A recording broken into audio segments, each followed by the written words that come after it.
En los pasillos helados de la aviación comercial, donde las sonrisas son parte del uniforme y la eficiencia es una religión, existía una leyenda.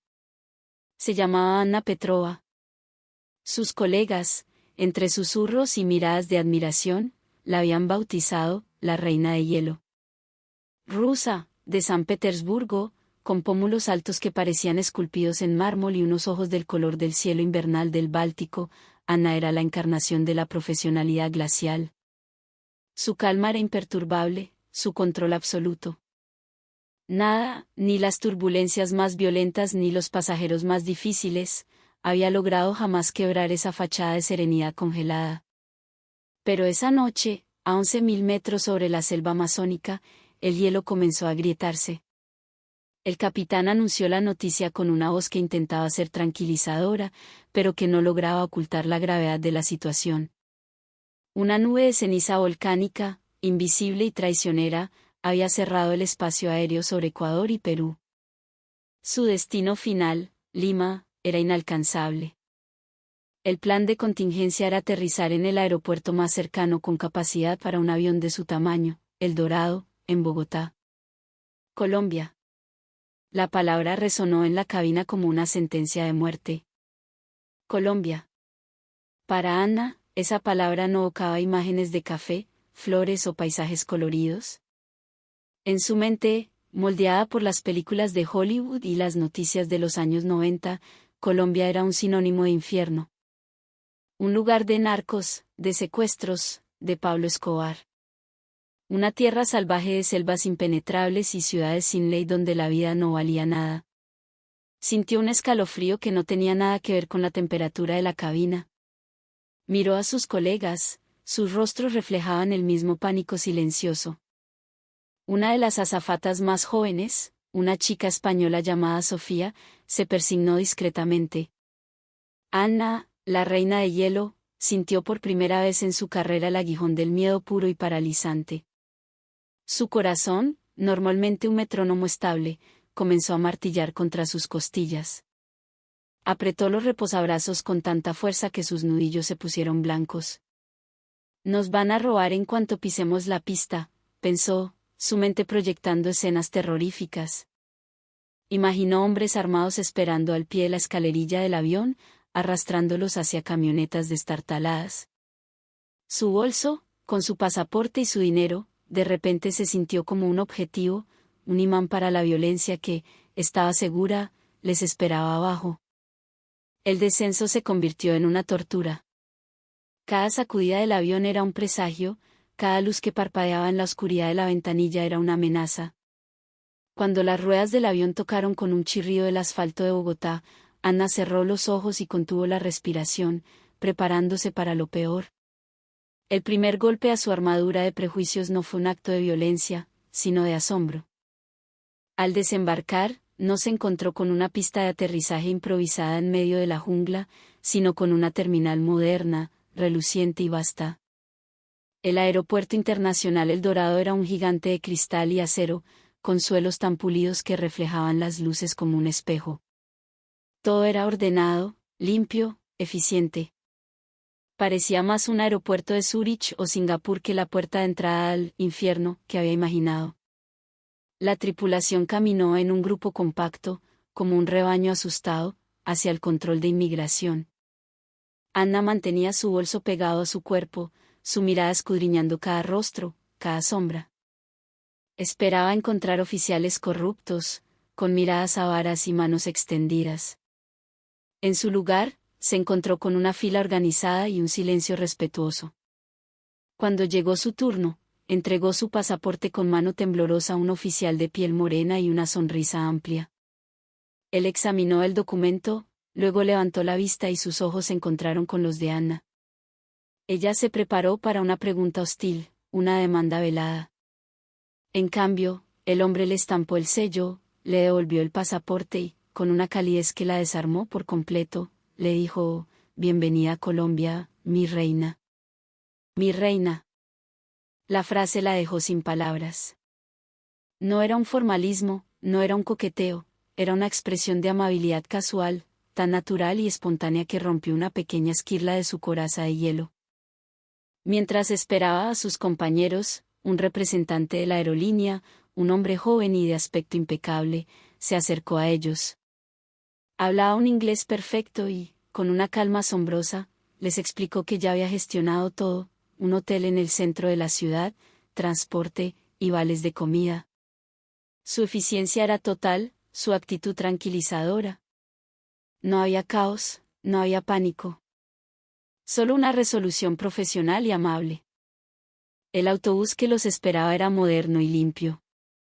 Al salir del aeropuerto, la noche bogotana los recibió con un aire frío y cortante, un frío de montaña a 2.600 metros de altura que Anna no esperaba en el trópico. El trayecto hacia el hotel fue un segundo asalto a sus prejuicios. La autopista, la calle 26, estaba perfectamente iluminada. Vio edificios de oficinas con fachadas de vidrio, universidades, parques bien cuidados. No había señales del caos y la decadencia que su mente había fabricado. La ciudad se desplegaba ante sus ojos, no como una zona de guerra, sino como una metrópolis vibrante y ordenada, una colcha de retazos de luces que se extendía hasta donde alcanzaba la vista. Llegaron al hotel, ubicado en el centro histórico, La Candelaria. El vestíbulo era acogedor, con una decoración que mezclaba lo colonial y lo moderno. El recepcionista, un hombre mayor con gafas y un aire de abuelo bondadoso, los recibió con una paciencia infinita, a pesar de la hora tardía. Mientras Anna hacía el check-in, el hombre notó que se frotaba los brazos para combatir el frío. «Ay, su merced debe tener frío. Este clima de Bogotá es para valientes», dijo con una voz suave. «Permítame, le traigo algo para que entre en calor». Minutos después, apareció con una pequeña taza humeante. «Un tintico», explicó. «Café negro. Es lo mejor para el frío del alma y del cuerpo». Anna aceptó la taza con recelo. El aroma, sin embargo, era irresistible, intenso, profundo, con notas de chocolate y tierra. Dio un sorbo. El líquido caliente y amargo recorrió su garganta, y fue como si una ola de calor se extendiera desde su pecho hasta la punta de sus dedos. No era solo café. Era un gesto de bienvenida, un pequeño acto de cuidado que no tenía por qué haber ocurrido. Miró al recepcionista, quien le sonrió y dijo, «A la orden, su merced. Lo que necesite, con mucho gusto». La palabra, su merced, tan respetuosa y cariñosa, resonó en sus oídos. En su mundo de protocolos rígidos, aquella calidez humana era un idioma extranjero que estaba empezando a comprender. Esa noche, en la soledad de su habitación, Anna durmió sin las pesadillas que había anticipado. El infierno, al parecer, se había tomado la noche libre. A la mañana siguiente, la luz pálida de Bogotá se filtraba por la ventana. Anna se despertó con una sensación extraña, una mezcla de la aprensión residual del día anterior y una incipiente curiosidad. Sus colegas decidieron quedarse en el hotel, demasiado intimidados para aventurarse solos. Pero Anna sentía un impulso que no podía ignorar. La ciudad que había visto desde el autobús no cuadraba con la imagen en su cabeza. Necesitaba verla con sus propios ojos. Con el corazón latiéndole con fuerza, se vistió, guardó su pasaporte en la caja fuerte, y salió del hotel, llevando solo su teléfono y un poco de dinero en efectivo, escondido en un bolsillo interior. La Candelaria a la luz del día era una explosión de color. Casas coloniales con balcones de madera y paredes pintadas de azul, rojo y amarillo brillante flanqueaban las calles empedradas. Grafitis espectaculares, verdaderas obras de arte, cubrían muros enteros, contando historias de la ciudad y su gente. Estudiantes universitarios con mochilas a la espalda caminaban apresuradamente, riendo y conversando. Aún así, el miedo seguía ahí, un compañero silencioso a su lado. Caminaba rápido, con la cabeza gacha, evitando el contacto visual, aferrada a la correa invisible de su bolso inexistente. Cada persona que se le acercaba era una amenaza potencial. Un hombre que caminaba hacia ella le hizo tensarse, pero él solo sonrió y dijo, «Buenos días, vecina», antes de seguir su camino. Una mujer le pidió la hora y, Cuando Anna respondió, le agradeció con un «Dios la bendiga, mami». Las palabras «vecina», «mami», eran pequeñas gotas de agua tibia cayendo sobre un glaciar. Entonces, lo vio. En una cuesta empinada, una anciana, una doña, con el rostro surcado de arrugas como un mapa de su vida, luchaba por empujar un carrito de fruta sobrecargado. Sus pequeños pies patinaban sobre los adoquines. Era una lucha desigual contra la gravedad y el peso. Anna se quedó mirando, paralizada por su propia cautela. «No te involucres», le decía una voz en su cabeza. «Es peligroso». Pero mientras dudaba, un joven que pasaba por allí, vestido con jeans y una camiseta, se detuvo sin pensarlo 2 veces. «Venga, madrecita, yo le ayudo con esa vaina», dijo con una sonrisa. Se colocó detrás del carrito y, uniendo su fuerza a la de la anciana, empujó con ella. Juntos, superaron la cuesta. Una vez en terreno plano, el joven le dio una palmada amistosa en el hombro a la mujer y siguió su camino, sin esperar agradecimiento. La anciana simplemente murmuró «que mi Dios me lo pague, mijo». Anna se quedó inmóvil en medio de la acera, presenciando ese pequeño acto de solidaridad anónima. En su mundo, la gente a menudo miraba hacia otro lado. Allí, en el supuesto infierno, un extraño había ayudado a otro sin pedir nada a cambio. Fue un momento simple, cotidiano, pero para ella fue una revelación. La solidaridad, la calidez humana, no era una teoría, estaba sucediendo frente a sus ojos. El hambre la sacó de su estupor. El aroma a comida casera que emanaba de un pequeño restaurante cercano la atrajo. Entró con timidez. Era un lugar modesto, con mesas de madera y un ambiente familiar. La dueña, una mujer robusta con un delantal, la saludó como si la conociera de toda la vida. «¿Qué va a querer, mi reina?» «¿Tiene hambre?» Anna, sin saber qué pedir, señaló el plato que estaba comiendo un hombre en la mesa de al lado. «Quiero eso, por favor». «Ah, un ajiaco santafereño». «Excelente elección para este frío», dijo la mujer con entusiasmo. Minutos después, le sirvió un tazón de sopa humeante, espesa y amarilla, acompañada de un plato con arroz, un trozo de aguacate, alcaparras y crema de leche. Anna lo miró con escepticismo. Nunca había visto algo así. Siguiendo las instrucciones de la dueña, añadió la crema y las alcaparras a la sopa. Luego, tomó la primera cucharada. El sabor fue una epifanía. Era una sinfonía de texturas y sabores que nunca había imaginado. La cremosidad de las diferentes papas, el pollo tierno desmenuzado, el toque herbal de las guascas, el ácido de las alcaparras y la suavidad de la crema. Era complejo, reconfortante y absolutamente delicioso. Era como un abrazo en un tazón. Comió lentamente, saboreando cada cucharada, sintiendo como la sopa no solo calentaba su cuerpo, sino que disolvía los últimos témpanos de miedo en su corazón. Pagó la cuenta, un precio ridículamente bajo para una comida tan exquisita, y la dueña se despidió con un «vuelva cuando quiera, mija. Esta es su casa». Con el estómago lleno y el alma reconfortada, Anna continuó su paseo, esta vez con una nueva perspectiva. Ya no veía amenazas, sino vida. Veía parejas de enamorados, músicos callejeros, artesanos vendiendo sus creaciones. Se detuvo frente al carrito de la misma anciana que había visto antes. La mujer estaba ahora en una esquina, vendiendo sus frutas. Sobre el carrito había una exhibición de colores y formas que Anna nunca había visto en Rusia: lulos verdes, granadillas anaranjadas, guanábanas gigantes y espinosas. Señaló una fruta amarilla y arrugada. «¿Qué es eso?», preguntó. «Eso es una granadilla, mi amor». «¿Quiere probar?», dijo la anciana. Con sus manos expertas, partió la fruta y se la ofreció. Dentro había una pulpa gelatinosa llena de semillas negras. Anna la probó con vacilación. La explosión de dulzura en su boca fue una sorpresa maravillosa.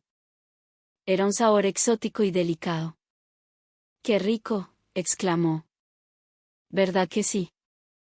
Es un regalo de nuestra tierra, dijo la anciana, orgullosa. Anna decidió comprar varias. Mientras la anciana las embolsaba, añadió una fruta extra. Esta es la ñapa, explicó ante la mirada confusa de Anna. Un regalito por su compra, mi gringa bonita. La ñapa. Un pequeño extra, un gesto de generosidad sin motivo, simplemente porque sí. Para Anna, ese simple acto fue la gota que colmó el vaso. Se dio cuenta de que había pasado las últimas 24 horas esperando lo peor de un país y su gente, y a cambio solo había recibido sonrisas, amabilidad, ayuda desinteresada, un café caliente, una sopa reconfortante y una fruta de regalo. Se apoyó contra una pared colonial, abrumada por la emoción. Las lágrimas, esas extrañas desconocidas para la reina de hielo, comenzaron a brotar de sus ojos. No eran lágrimas de miedo o de tristeza, sino de una gratitud y una vergüenza profundas. Lloró por sus prejuicios estúpidos, lloró por la calidez que había encontrado en el lugar más inesperado. Lloró porque se dio cuenta de que el infierno no estaba en las calles de Bogotá, sino en la prisión de miedo que ella misma había construido en su mente. Esa tarde, de vuelta en el hotel, su transformación era evidente. Sus colegas la miraban asombrados.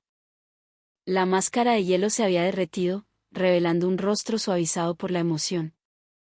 Les contó todo, el oficial de inmigración, el hombre que ayudó a la anciana, el ajiaco, la doña de las frutas y su ñapa. Les instó a salir, a ver la ciudad por sí mismos. La aerolínea les informó que podrían volar a Lima al día siguiente. La noticia, que el día anterior habría sido un alivio celestial, ahora se sentía como una condena. ¿Irse ya? ¿Dejar este lugar que apenas empezaba a descubrir? La idea le causaba un dolor agudo.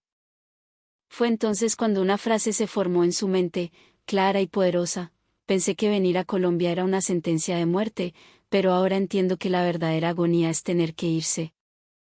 El día de la partida, el viaje de regreso al aeropuerto fue melancólico. Anna miraba por la ventana, no con miedo, sino con un profundo anhelo. Cada calle, cada edificio, cada rostro era un recordatorio de lo equivocada que había estado. En la sala de espera de El Dorado, vio un cartel turístico en la pared. Mostraba un paisaje cafetero espectacular y, debajo, una frase que le pareció la verdad más absoluta que había leído en su vida: el riesgo es que te quieras quedar. De vuelta en Rusia, Anna ya no era la misma. La reina de hielo se había descongelado para siempre. Sus historias sobre Colombia desconcertaban a sus amigos y familiares. Hablaba con una pasión que nunca antes le habían conocido, describiendo la amabilidad de los rolos, el sabor del ajiaco, los colores de la Candelaria. Su relato se convirtió en una leyenda entre la tripulación de la aerolínea. 6 meses después, Anna Petrova hizo algo que nadie esperaba. Renunció a su prestigioso trabajo. Vendió su apartamento en San Petersburgo. Compró un billete de ida a Bogotá. Sus amigos pensaron que había perdido la cabeza. Pero ella sabía exactamente lo que estaba haciendo. Hoy, si caminas por una calle empedrada de la Candelaria, es posible que encuentres un pequeño centro cultural. En la puerta, un letrero dice: Puente de Almas, Centro Cultural Ruso-Colombiano. Adentro, una mujer con ojos del color del cielo invernal y una sonrisa cálida enseña ruso a jóvenes colombianos y comparte las maravillas de la cultura colombiana con los expatriados. Es Anna. Encontró su hogar a miles de kilómetros del suyo, en una tierra que una vez consideró el infierno. Descubrió que la verdadera riqueza de un país no está en sus titulares de noticias, sino en el corazón de su gente. Y cada vez que un nuevo estudiante, asustado por los mismos prejuicios que ella tuvo, le pregunta si es seguro estar allí, ella sonríe y responde con una certeza absoluta: créeme. Aquí, en Colombia, el único riesgo